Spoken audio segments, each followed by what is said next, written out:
Pale, my SAT. Look, some good news. Hold on. Pale? Yes, that's right. Boy, SAT has something called, hold on, Pale. Look, talk, SAT is having a special for this independence season, and you need to get connected to enjoy the benefits. It's called Pale. Once you set up and connected with SAT, you can talk to your mother, grandmother, great-grandmother, stepmother, stepbrother, stepsister, the whole step. Pale is so sweet with your connection to SAT telecoms, and especially when you get your internet connection, no hidden fees, no hidden charges. You get free SAT to SAT telephone connection. You also get free installation, and you get no charges on your talk time. And you get your telephone for free. Oh, baka pay boy, you know ye. Pale, baka do. So you have at home your TV, SAT TV. You have your internet, SAT internet. And now, phone. Look at pale. All you talk is sweet. Hello. Take advantage of one of SAT's 5 internet packages in our Pale specials. You can get the Breezy, the Warm-Up, the Maverick, the Jetstream, and the Warp Drive. Don't forget the Pale. These packages starting at $28.75. Pale. Yeah, don't forget from SAT. This independence season, don't forget it's happening at SAT. Pale. Festival, c'est manger. Tout le monde, manger. Mais SAT, c'est Pale. Yep, Pale. Yes.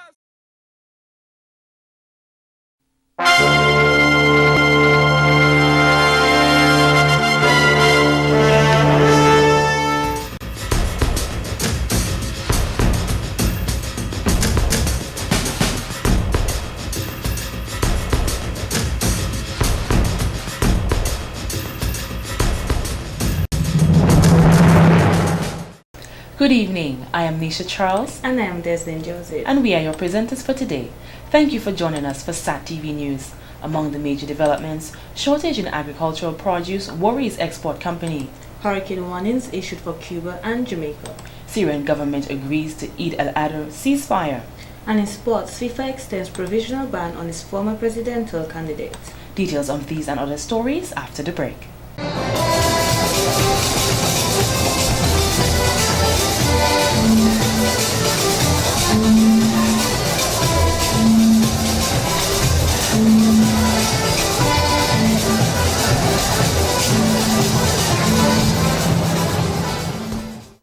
Thank you for staying with us. Now for the details of the news. An ICT open house was held on the ground floor of the government headquarters on Wednesday, October 24th. Database Development and Management Specialist, Mr. Robert John says this is a presentation of various technical solutions for problems which occurred in the past. Mr. John says this is also a way to assist the government. Well, I know last year I was present within the organisation and there was an ICT roadshow. And I think this is a continuation of such initiatives to sensitise the public of what we're doing and what we're trying to do. What's the main purpose of this event? Well, the main purpose is to present the main technical solutions that have been developed by the ICT and in conjunction and collaboration with the ICT unit. He stated that one of the benefits of this event is to enable the public to be aware of applications that are now in use. Another benefit is to help people to carry out day-to-day activities in a more efficient manner. Mr. John informed SAT TV that there are many common ICT problems that people are currently facing. I think that the main problem is access to information and presenting that information in a usable manner. And also in terms of, there's lots of things where people apply for services would have to walk from building to building, and via technology and web-enabled solutions, people can now go online and use some of these applications to apply for certain services. There's also a program called Connect to Government, which was created to assist the public. Mr. John gives us more insight on this program. That application was internally developed and it's called Connect to Government. Basically, members of the public can call in to a direct number and then ask questions in regards to information they seek from the public service. And then there are customer service representatives answering the calls who will then search through a frequently asked question database to present solutions. And then in the event that a solution is not available, they will seek the solution. He says instead of having to phone various ministries to get the key aspect of information to conduct some business, with the government, they can ring a central point to receive that information. And in tourism, people wishing to travel to Dominica for the 16th Annual World Creole Music Festival will have a greater chance to do so, as L'Express des Îles Fast Ferry Service will provide additional ferry service to and from Dominica this weekend. Residents of St. Lucia wishing to come to Dominica for the event can depart St. Lucia at 4 p.m. on Friday, October 26th, and return to St. Lucia at 4:30 p.m. on Monday, October 29th. Director of Tourism and Chief Executive Officer of Discover Dominica Authority, Mr. Colin Piper, says this is a perfect opportunity to bring in an estimated 700 people to Dominica for the event. We're trying to reach out to all our media as far south as St. Lucia and to all the media in Guadeloupe and Martinique to let people know that ferries coming in on Friday in particular still have availability. And we're trying to push the numbers from Guadeloupe and Martinique even higher than our customary. So just to let folks know who are within earshot that they should, call people and let them know that there's still space available. We have a listing of homes here, and so if people are looking for a place to stay, we can at least provide them with a list of the homes that we have available, and that they can try to contact those folks and make sure that they have accommodation while in Dominica. People who need to make arrangements for accommodation can contact the Dominica Festivals Committee on 448-4833 or 617-0973, and also visit their website on www.cmfdominica.com for a list of participating hotels and guest houses. The additional ferry service was provided in response to increased demand for travel between Dominica and St. Lucia for the 16th World Creole Music Festival. Travelers can also arrive on Liat 768, which departs St. Lucia at 7 p.m. daily, and return on Liat 755 at 11:10 a.m., which operates on Mondays, Wednesdays, and Fridays. Well, we're hopeful that with the additional seats, once we can, it'll obviously build up the numbers. So both in terms of patronization at the park, and as well as numbers in general for the destination. And obviously with more people here, if they get to see a little bit about Dominica, it's a possibility that they'll tell someone. And so we have word of mouth advertising, and they may in turn decide to come back at a later date. So I think it's all good if we can get the ferries filled up, but we realize that it's a difficult task right now. We need to continue the promotional push. We have more availability from Martinique than we do from Guadeloupe, because more people are coming from Guadeloupe at this point in time. But we're pushing that availability in all areas. The 16th edition of the Dominica World Creole Music Festival, scheduled for October 26 to 28, 2012 at the Windsor Park Sports Stadium, will pay homage to Kada's Calypso icon, the late Jeff Joseph. The lineup for this year's festival is as follows: Friday, October 26, Thierry Martelli, Asa Bantan, Zouk All-Stars, Stephanie Ravo, Luc Leandri, Zouk Machine, Tanya Saint-Val, Creolas, and WCK. Saturday, October 27th, Fanatic with Fredo, Onion and Ra, Disip Gazman, Crossfire, Taurus Riley, and Triple K. Sunday, October 28th, Rising Stars, T-Vice, Damian Marley, Gramak Original, Jeff Joe Homage, Mikel Henderson, and Ophelia Marie and Midnight Groovers. And in more local news, as the Training of Trainers course on customer service came to an end, most of the participants said that they learned a lot and this would benefit them as well as their organizations. Administrative Cadet of the Reform Management Unit, Ms. Vern Leslie, says in June 2012, the government of Dominica signed a contract with Trevor Hamilton and his associates of Jamaica to develop customer service charters and complaints mechanisms for selected government departments. A key deliverable out of this consultancy is the Training of Trainers course, which is presently taking place here today. We have presently 46 participants covering mainly the senior public officers in the government service from various ministries, departments and divisions, where they will be trained with the necessary knowledge and skills. Ms. Leslie says this course helps to deliver excellent customer service in various workplaces, and it also gives her the chance to pass on what she has learned to her fellow co-workers and their departments. She stated that the reform in public service plays a major part and change is very important. And it's not only about changing the processes of different departments, but also changing the behavior and the attitudes of our employees at various departments. So we saw that it was necessary to equip employees and staff with good various different manners, different courtesies, so that will be extended to members of the public on a daily basis as they visit the different ministries. Another participant says she has learned a lot in a short space of time. She learned how to relate to the customer as well as learning how to present herself during public speaking. How to relate to the customer and the workplace, being a professional, the different characteristics of a professional, being able to relate with persons who are sometimes rowdy, and you as a professional have to be able to deal with them and to make that person happy. Do you see ways you can use that information in your job? Oh, sure. In the office that I work at the Ministry of Caribbean Affairs, we have a number of persons coming in. Sometimes people who are not our clients, they come to ask questions. So you're able to deal with them and point them to the area that they're supposed to go to. She says this was a well-timed workshop, especially for the public service, due to the amount of complaints received from the individuals. Despite efforts to boost agriculture in Dominica, one export company says enough is not being done. Chairman of the Dominica Agricultural Producers Export Company DAPEX, Mr. Luke Prevost, says the company has been facing a major problem with the lack of adequate produce for exporting. We are not able to obtain sufficient product to meet our customers' demands.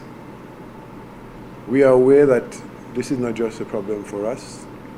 Other exporters are experiencing the same problem. Mr. Prevost says that this produce shortage or drop in production has also caused them to fall back on their efforts to broaden their market and customer base. He added that they do not see the likeliness of this situation changing for the better anytime soon. Mr. Prevost indicated that although there may be some upsurges, it will not be in the way that is sustainable. Over 1 year ago, we recognized that possibility, that there will be unstable production, and we sought to take some action which was within our ability to take in order to develop those adequate supplies. Because without direct efforts with the producers, it is not going to happen.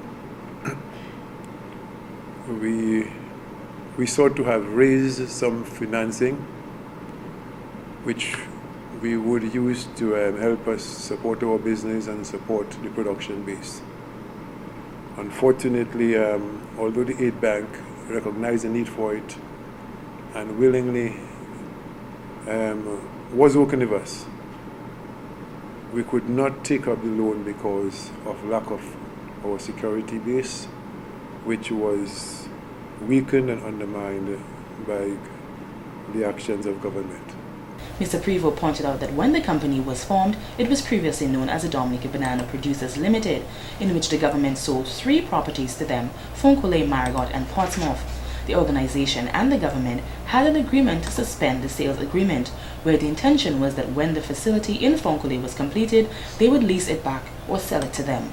However, Mr. Prevost said the government took the decision not to sell the property to them, and adding insult to injury, put on a very short-term lease which does not allow any financial organization to do medium-term financing with DAPEX.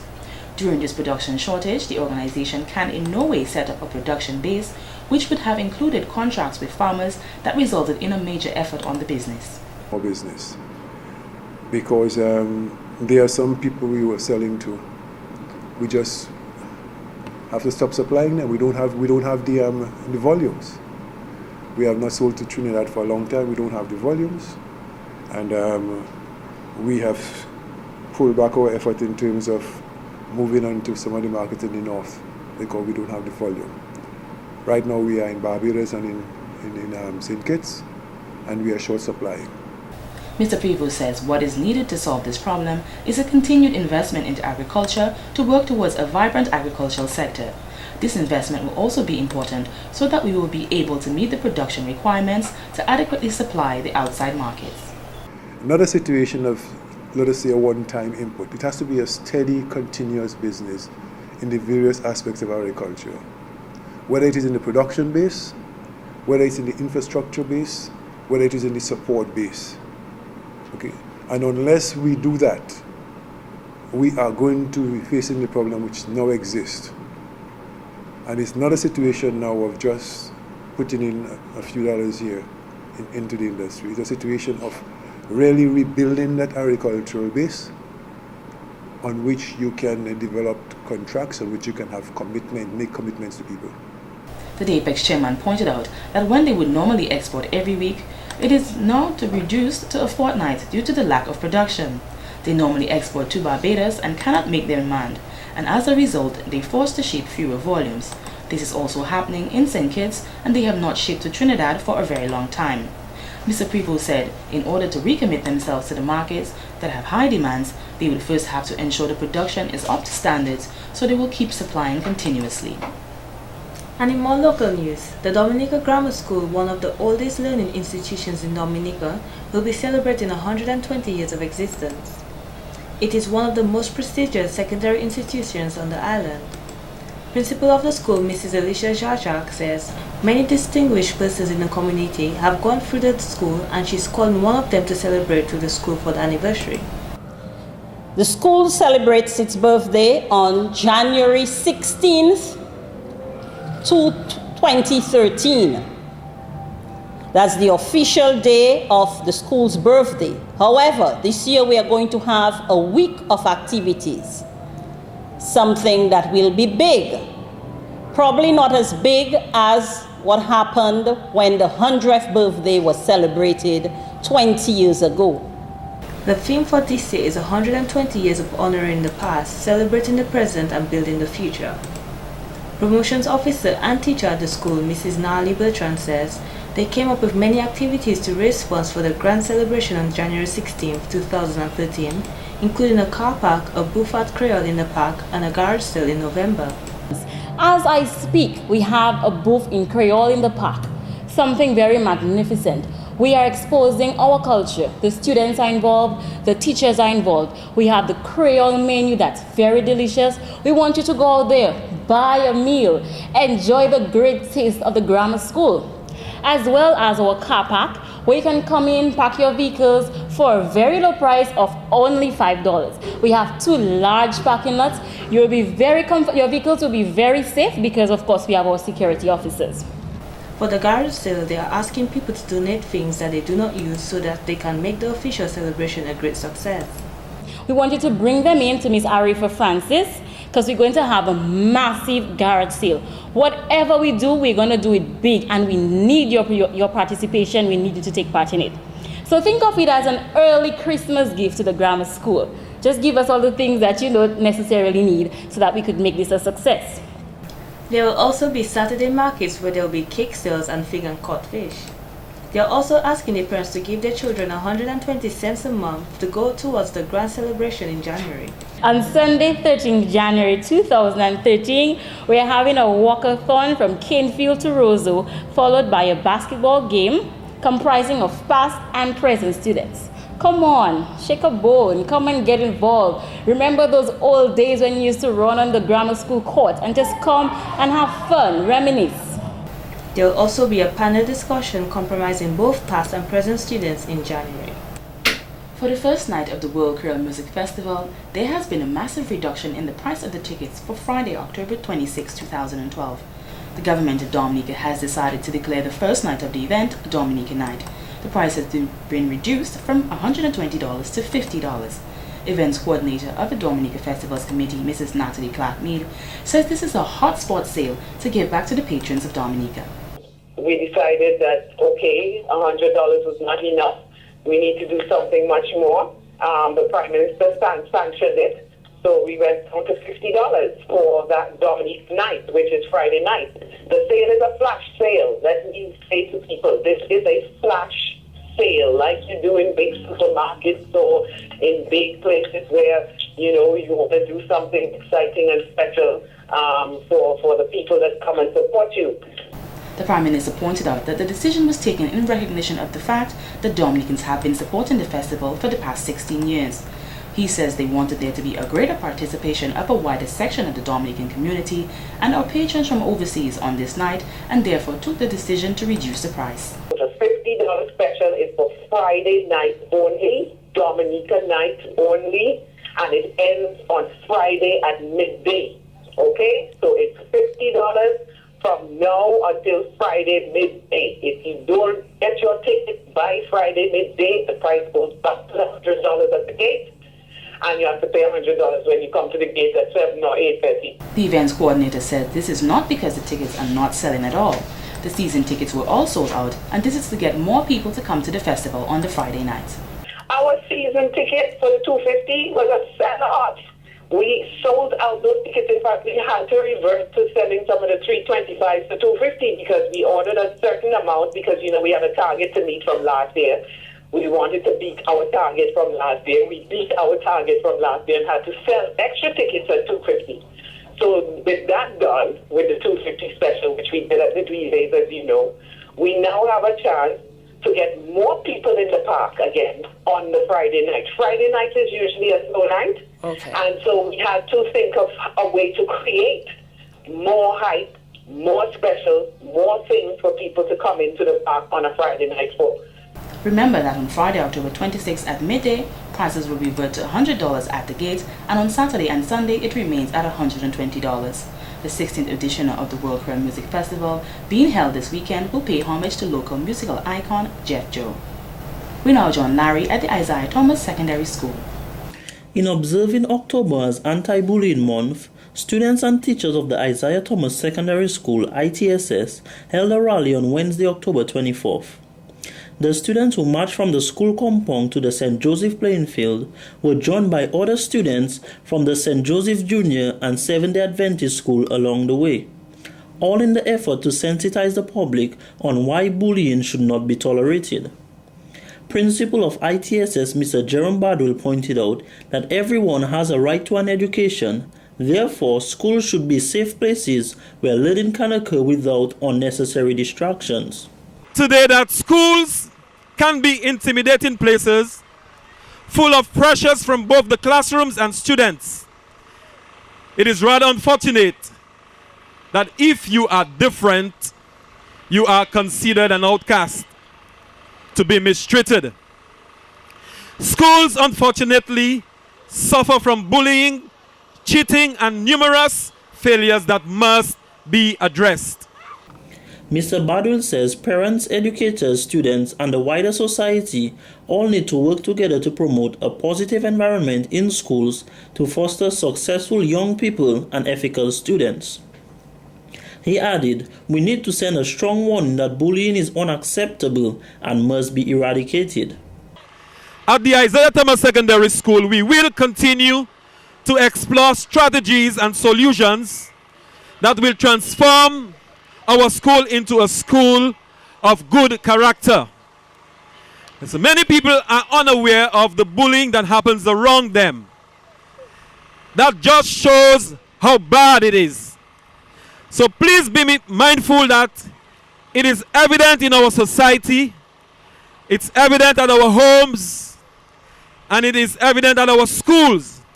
And so we are therefore here today to declare that it is time to put a stop to bullying among us. School counselor Mrs. Revilia Vidal, who is the coordinator of the anti-bullying campaign, says, "This message against bullying needs to be sent out as it is real and something needs to be done about it." We want to be out there and we want to send the message.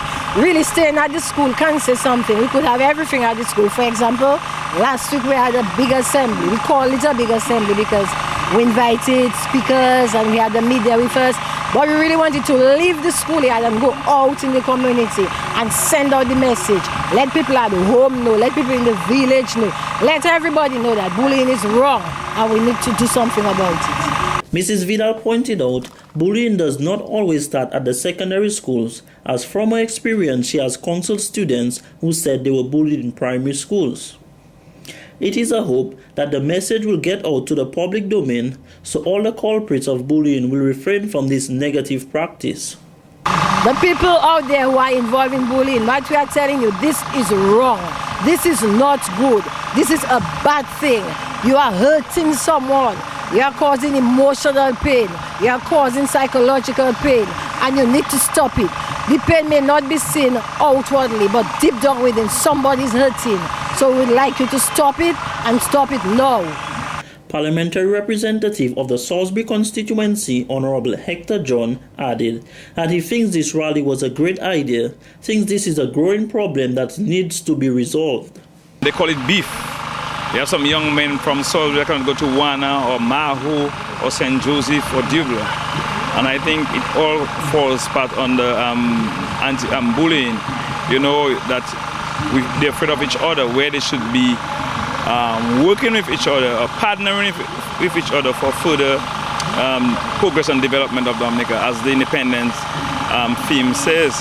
I think it's an excellent idea. I think the other schools should take it up and they should move it to different communities, because bullying is serious and it is prevalent, and we have to fight against it.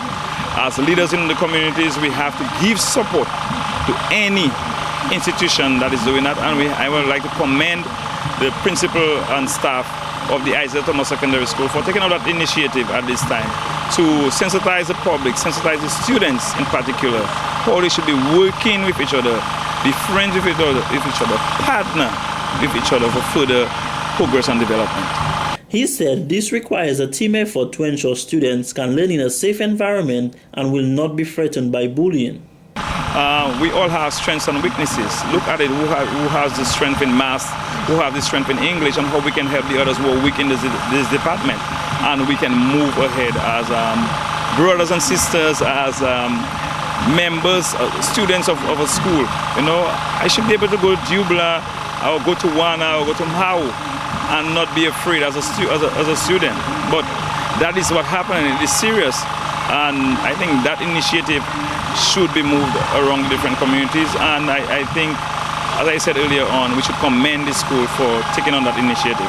Mr. John went on to say that other schools should stage such rallies against bullying, as the problem is not isolated to the ITSS, but other schools island-wide.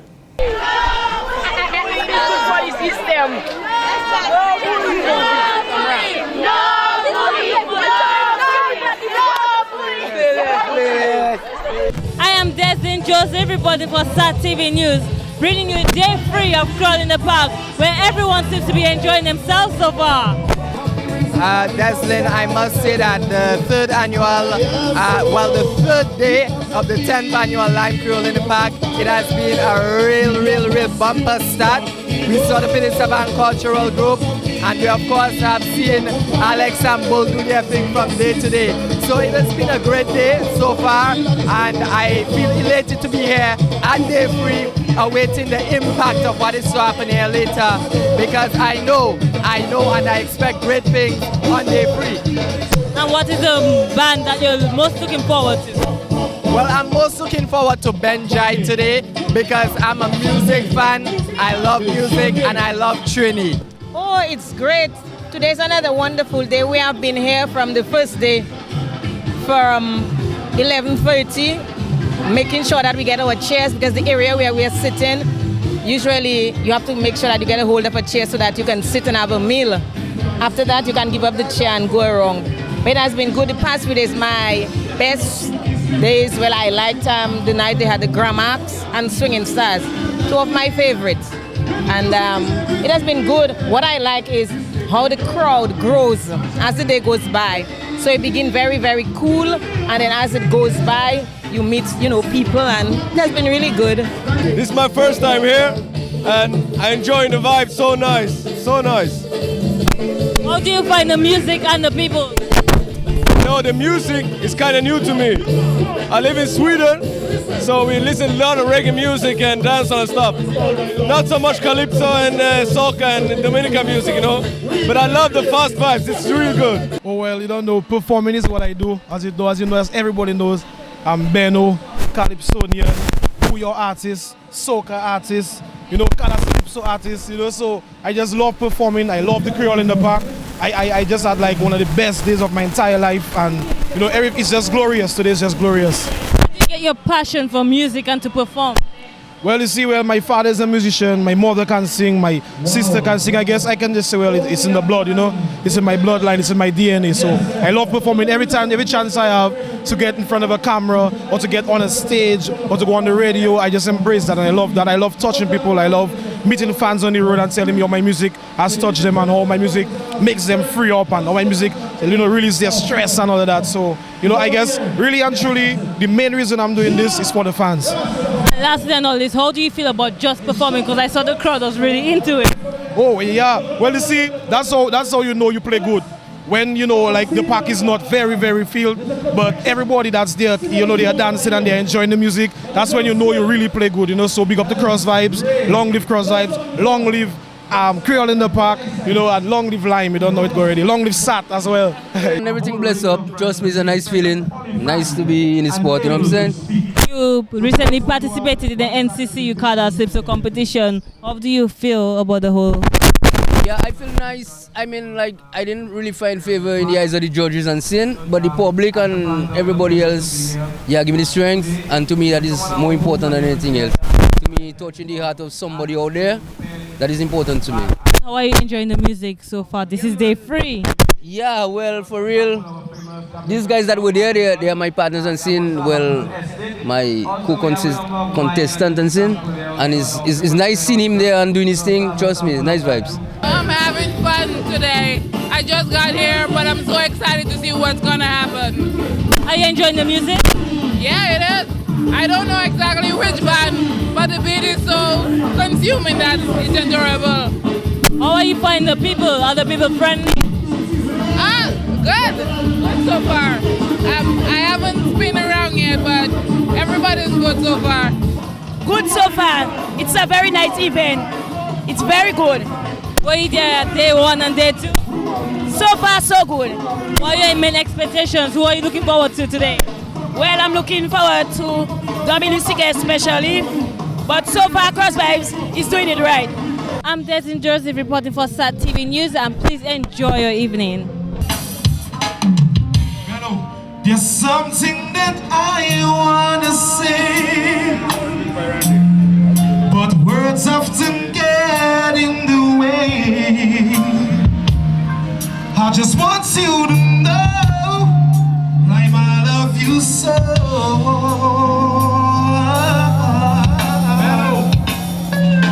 You don't know the best man. This has been the local segment of the news. Coming up next, regional highlights.